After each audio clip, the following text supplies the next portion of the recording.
କରୁଛୁ ଭାରତକୁ ସାର୍ବଭୌମ समाजवादी धर्मनिरपेक्ष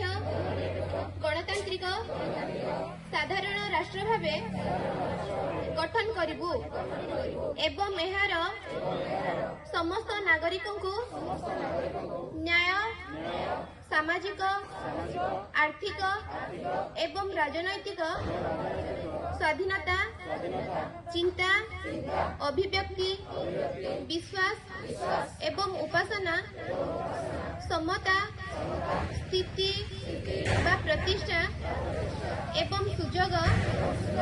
जोगाई देबा सहित व्यक्तिर गरिमा तथा राष्ट्रर एकता एवं अखंडता सुनिश्चित करिबा पई बंधुता सृष्टि करिबु।